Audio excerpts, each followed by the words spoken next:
This is Kelly Hill, RCR Wireless's executive editor. I am happy today to be joined by Mike Thielander and Emil Olbrich of Signals Research Group. How are you gentlemen today? I'm doing good, thank you. Great.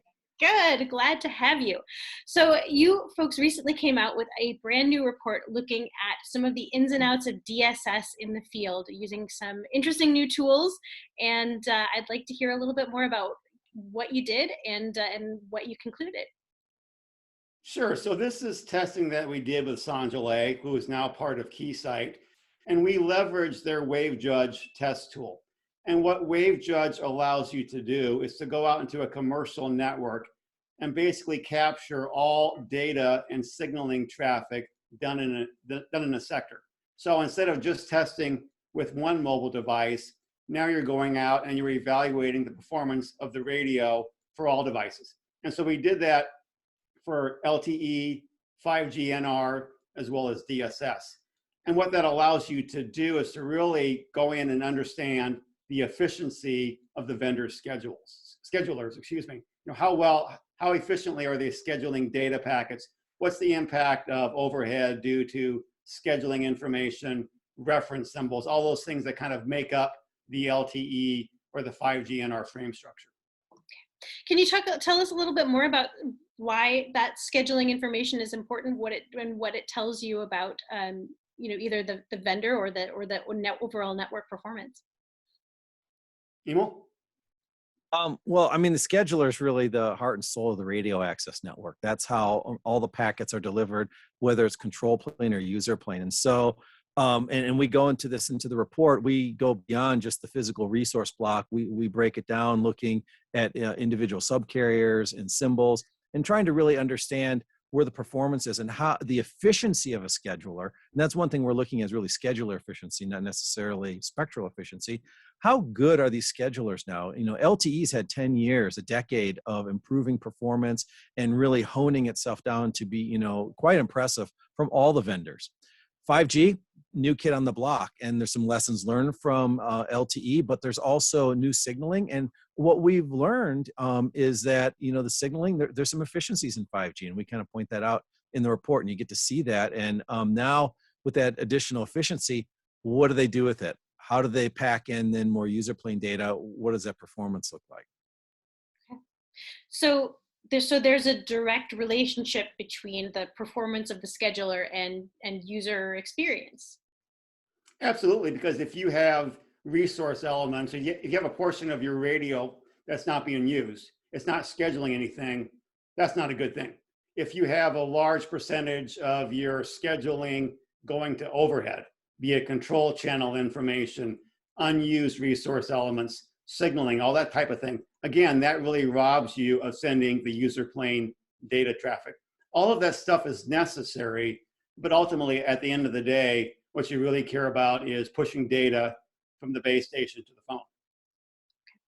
So tell me a little bit about your testing methodology. When you guys went out, what were you looking for? Were there specific vendors you were looking for?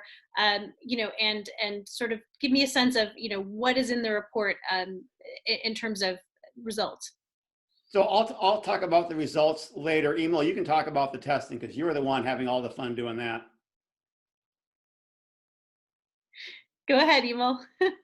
Oh, so on the testing, one of the things in order to really do this, you have to be able, especially like in the dynamic spectrum sharing scenarios, you have an anchor band and then you have your DSS band, and so getting those when they may be at two different physical locations, getting those cell sites to have strong enough signals at the right levels so that you're not oversaturating equipment, but that you're able to demodulate things and then, capture that is really important. So it's a tedious process. It's not something like where you're just driving around, aimlessly, like we do sometimes. You have to be very specific in what you do in choosing that data.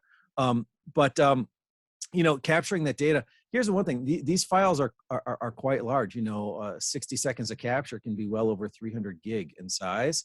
And so when you have multiple files like that, it fills up your hard drive fast, but there's a lot of information there to go through. And so that was the once we got that done, that was, just capturing the data was one part. And I'll let Mike talk about, a little bit about the methodology of going through that and who we looked at.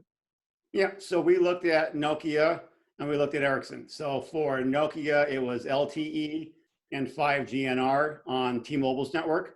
And then for Ericsson, this was LTE on the anchor band and then 5GNR on band N5. And at the same time, then we also captured the LTE information. So we can really understand, looking at band 5 or band N5, how that radio channel is being used for DSS, be that 5GNR or LTE. Now, and so in terms of the results, I mean, I think Emil alluded to this. It's very clear that LTE has been around for more than a decade. The vendors have definitely spent a lot of time optimizing their schedulers and how well it performs. Conversely, 5GNR has been around for about 2 years now, and it's very clear in the results that they're not there yet. We see a lot of opportunities long-term in terms of the potential, the efficiencies that exist from a scheduler perspective, but it's not there today. So, and the other point to make is that, we compared Nokia 5GNR to Ericsson DSS, and that's not really a fair comparison because I liken it to, trying to wrestle with one hand tied behind your back to do DSS. That being said, Nokia kind of came in next in terms of scheduling efficiency behind LTE. There was a double-digit percentage point difference in efficiency between the two. And then we have Ericsson's DSS scheduler, again, another double-digit percentage point lower in terms of scheduling efficiency. And that's looking at it across, both 5GNR as well as LTE simultaneously. So it's encouraging in terms of where we're at. I mean, it's actually really impressive to look at DSS and to see what we see in the data, but also recognizing that DSS has a heck of a lot of overhead in it. And that really comes out to play that there's really not a lot you can do with it. But there's also definitely opportunities for both vendors to improve their performance over the coming years. Okay. Well, thank you so much for taking the time today. Thank you. Thanks, Allie.